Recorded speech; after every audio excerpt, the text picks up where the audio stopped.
Hello everybody, welcome to के S आरतानी education. हम लोग डिस्कस कर रहे हैं क्लास 10th का सोशल साइंस इस सीरीज़ में। अब हम पहुंच गए हैं चैप्टर नंबर 4 पे, जिसका नाम है लिटरेरी हेरिटेज ऑफ इंडिया। पहले के 3 चैप्टर्स हो चुके हैं, आज शुरुआत करते हैं इसकी। चलिए, सबसे पहले लिटरेरी हेरिटेज का मतलब क्या है। अच्छा, हेरिटेज का मतलब होता है कि जो हमें हमारे बड़ों से मिला, कुछ भी जो चीज़ें देखने लायक हैं, जो संभालने लायक हैं, जिनको हमारी आने वाली जनरेशन्स भी देखें, कुछ ऐसा नवीनता जिसमें होती है, उसको हेरिटेज कहते हैं। हेरिटेज 2 टाइप का होता है, एक होता है कल्चरल, एक होता है नेचुरल। जो भगवान ने हमें दिया है वो नेचुरल हेरिटेज में आएगा, और जो इंसान ने खुद अपना दिमाग, अपना हाथ पैर अपने बल से बनाया है, उसको हम कल्चरल हेरिटेज बोलते हैं, और उसी का एक हिस्सा है लिटरेरी हेरिटेज। इसका मतलब आपकी लैंग्वेज। लिटरेसी का मतलब होता है हमारी पढ़ाई। लिटरेरी हेरिटेज में जो लैंग्वेज रिलेटेड जितना भी बना, जैसे कि ग्रंथ हो गए, भगवत गीता, कुरान, जो भी जिसमें लिखावट कोई पर्टिकुलर लैंग्वेज का इस्तेमाल हुआ है और उसको हमने आज तक संभाल के रखा है, आगे चेरिश कर रहे हैं, वो हम इस चैप्टर में देखेंगे। शुरुआत करें इंट्रोडक्शन से। सो इंसान ने सबसे अपने दिमाग की जो भी उसकी चीज़ें हैं, उसकी इच्छाएं, उसके ख़यालात, उसके थॉट्स, उसके आइडियाज़, ये सबको दूसरों को बताने के लिए उसने क्या-क्या चीज़ों की मदद ली। अपने एक्सप्रेशन, सिंबल, ड्राइंग और साउंड। एक्सप्रेशन यानी अपने मुंह से बताना, गुस्से में है तो खुश हैं तो स्माइल। सिंबल से या कुछ जैसे जो लोग बोल नहीं सकते, they do some symbols with their hands. Drawings यानी चित्रकार बना करके, या साउंड्स बोल करके। अपनी अपनी सारी जो भी उनकी इच्छाएं हैं, जो उनके भावनाएं हैं, वो सब उन्होंने इस तरह से जाहिर की हैं।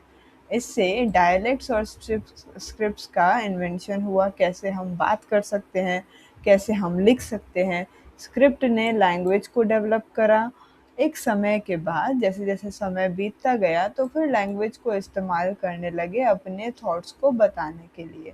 और इस लैंग्वेज से ही जब लैंग्वेज बहुत आगे बढ़ती चली गई, पहले बोलना सीखे हम, फिर लिखना सीखे, और उसी से आपका लिटरेचर बना, क्रिएशन हुआ लिटरेचर का। एंशिएंट टाइम में इंडियन लिटरेचर को उसकी डाइवर्सिटी और यूनिकनेस, कुछ नया इंडियन लिटरेचर में बहुत कुछ नया देखने को मिलता है। इसके कारण इंडियन लिटरेचर का बड़ा नाम है। इंडिया के जो स्कॉलर्स हैं, जिन्होंने एंशिएंट कल्चर को मतलब जो पुराना कल्चर है, उसको उन्होंने वैदिक और क्लासिकल लिटरेचर में बांटा। उसके साथ साथ फोक लिटरेचर भी। फोक लिटरेचर का मतलब होता है जो हर पर्टिकुलर और लिटरेचर की। तो अगर हम क्विकली एक एक नज़र डालें हिस्ट्री के ऊपर, तो हम देख सकते हैं कि लैंग्वेज जो है बहुत सदियों से चलती हुई आ रही है।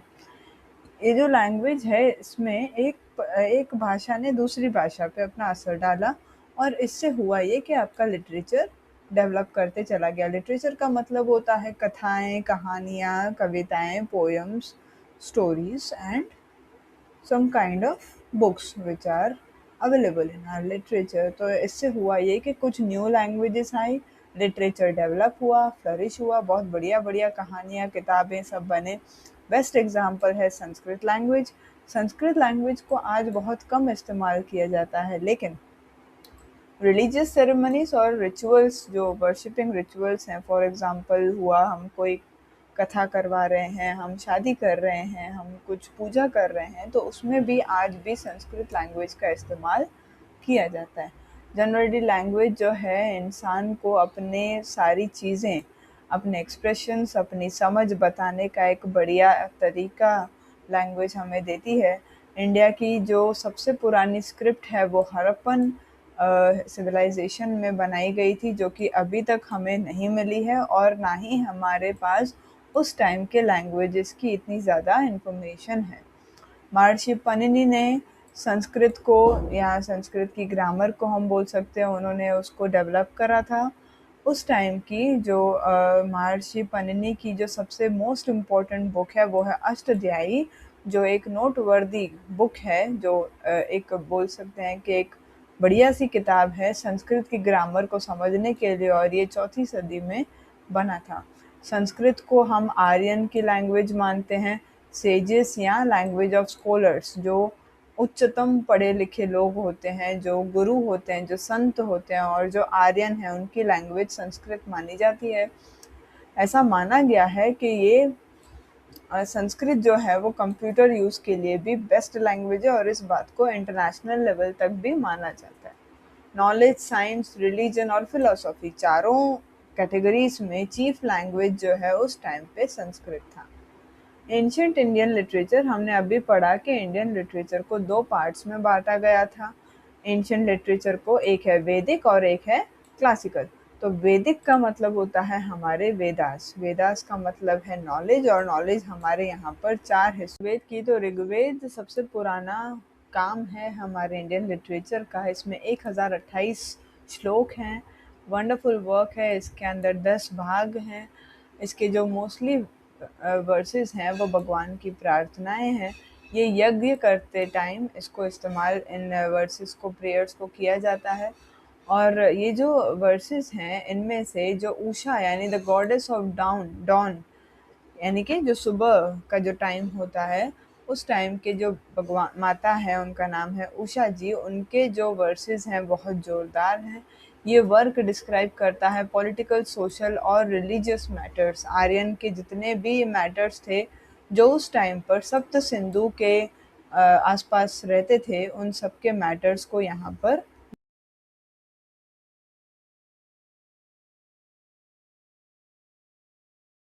वेद थे वो थे सामवेद, यजुर्वेद और अथर्ववेद।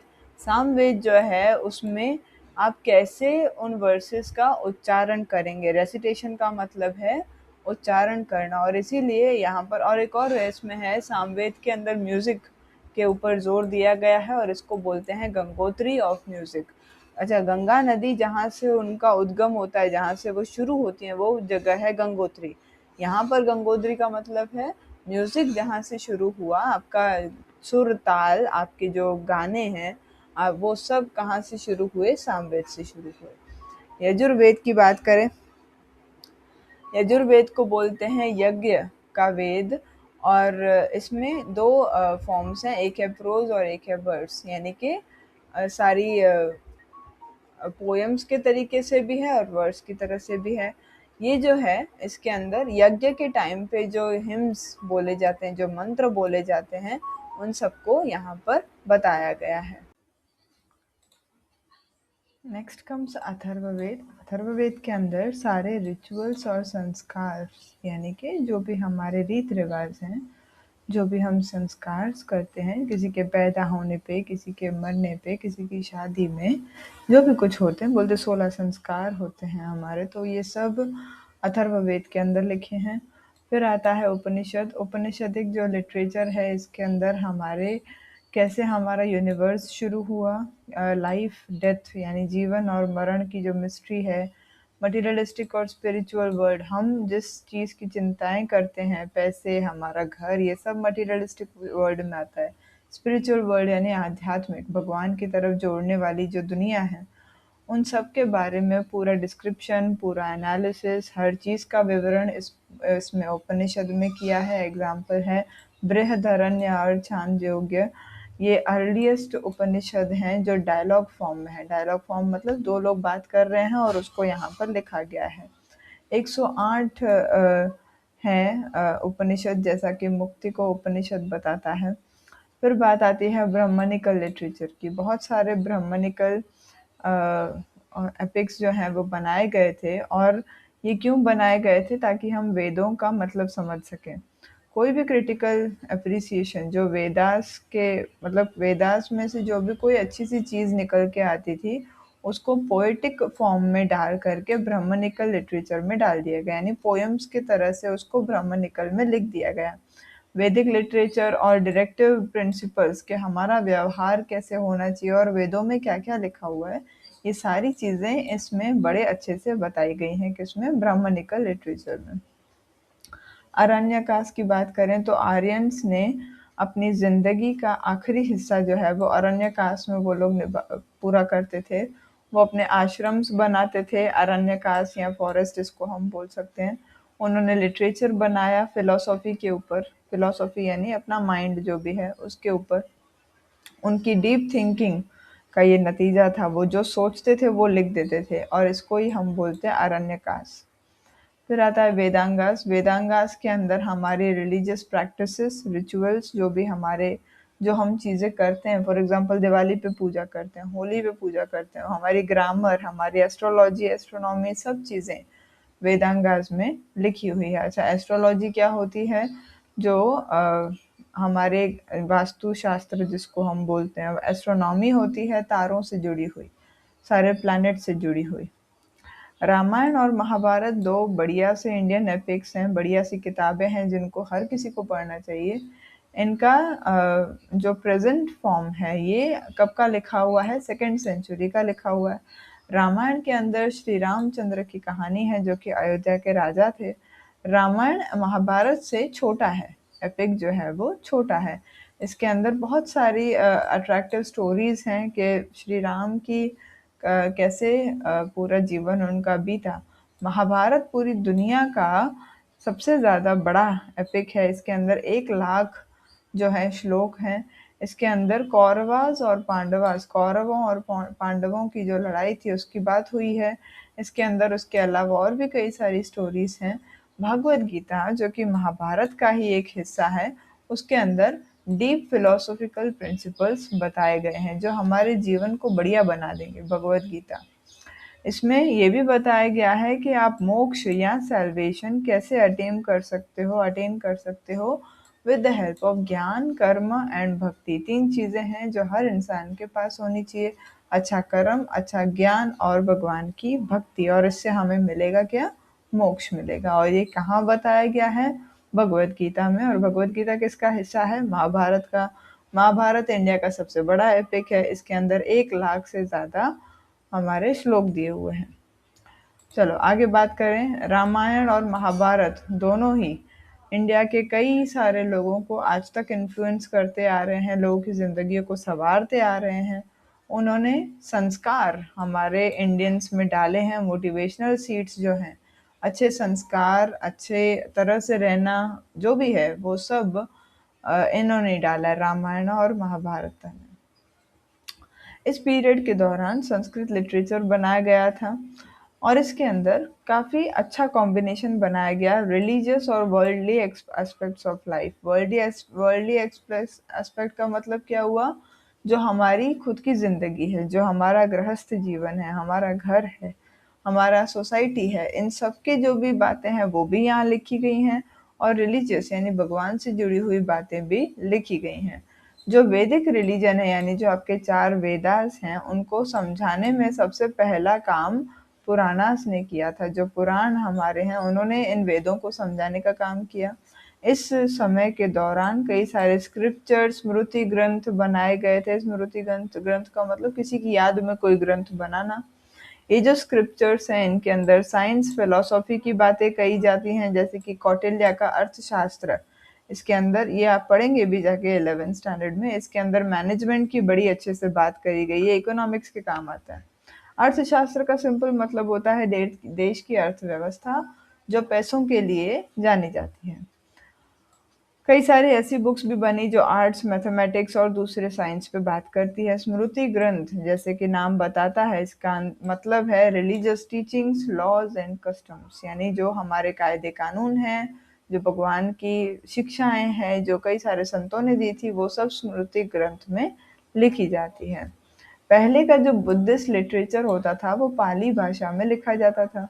इसको 3 सेक्शंस में बांटा जाता था और इसीलिए इसका नाम होता था त्रिपिटक।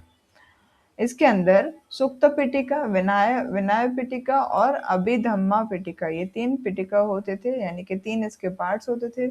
इसके अलावा बहुत से काम किए गए जाते थे बुद्धिस्ट लिटरेचर में। गुप्ता पीरियड जो है वो गोल्डन पीरियड था जिसके दौरान संस्कृत पोएम्स और ड्रामास का डेवलपमेंट और ग्रोथ हुआ। जो ग्रेट राइटर्स हैं, एग्जाम्पल है कालिदास, भावभूति, भारवी, भर्तृहरि, भाना भट्ट, मांगा और ऐसे बहुत सारे लोग, ये सब इस गुप्ता पीरियड के दौरान ही थे। इनमें से कालिदास जो हैं वो उनका नाम पूरे विश्व में है। उनके जो काम हैं, फॉर एग्जाम्पल कुमार संभवा, रघुवंशम, मेघदूत, अभिज्ञान शकुंतलम और ऋतु संहार, ये सब बहुत जानीते नाम हैं। क्यों? क्योंकि इसमें बेस्ट पोएटिक और ड्रामेटिक स्टाइल प्रदर्शित की गई है। भाना ने कादम्बरी और हर्षाचरित यानी किंग हर्षा की बायोग्राफी लिखी। कुछ काम भावभूति के और भी हैं। एग्जाम्पल है उत्तर रामचरितमानस, यानी कि जो रामायण है उसके बाद क्या हुआ, है ना। मान लो वॉर खत्म हो गई श्री राम और रावण जी की, उसके बाद क्या हुआ, उसको उत्तर रामचरित बोलते हैं। भारवी की किरातार्जुनीयम, विशाखदत्ता की मुद्र रक्षा, शूद्रक की मृच्छ कटिकम, डांडी की दश कुमार चरिता, ये सब बड़े जानीते काम हैं जो पूरे विश्व में प्रख्यात हैं। ये जो वर्क हैं, पूरा काम है जिसके अभी नाम लिखे हुए हैं, इनके सब्जेक्ट्स थे political events, romance, allegories, comedies और फिलोसॉफी। ये सारी, इसको हम लोग आज की भाषा में जनरे बोलते हैं, जॉन बोलते हैं, इसके ऊपर ये सब, ये टॉपिक के ऊपर ये सब काम लिखे गए थे। वर्सेस जो हैं पहले गुजराती लैंग्वेज में लिखे गए।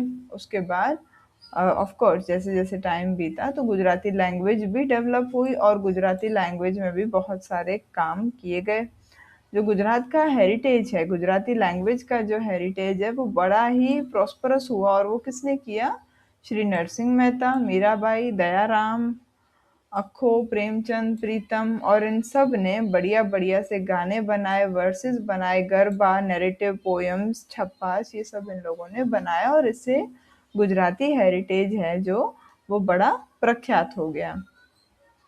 उसके बाद नर्मद, नवल राम, किशोर लाल मशरूवाला, पन्नालाल पटेल, उमाशंकर जोशी, महिपत राम, रूपा राम, नीलकंठ, गोवर्धन राम त्रिपाठी, इन सब ने गुजराती लिटरेचर को और एनरिच करा और निखारा अपने काम से। 4 द्रविडियन लैंग्वेजेस हैं कौन कौन सी? तमिल, तेलुगु, कन्नड़ और मलयालम। इसमें भी कई सारी स्क्रिप्ट्स और लिटरेचर बना। तमिल सबसे ओल्डेस्ट है, जो कहाँ से आती है? क्रिश्चियन एरा से चलती चली आ रही है। ट्रेडिशन के हिसाब से 3 बार गैदरिंग और संगम जो है वो होते हैं, जहाँ पर सेजेस, पोएट्स आकर के अपनी अपनी कहानियाँ बताते हैं।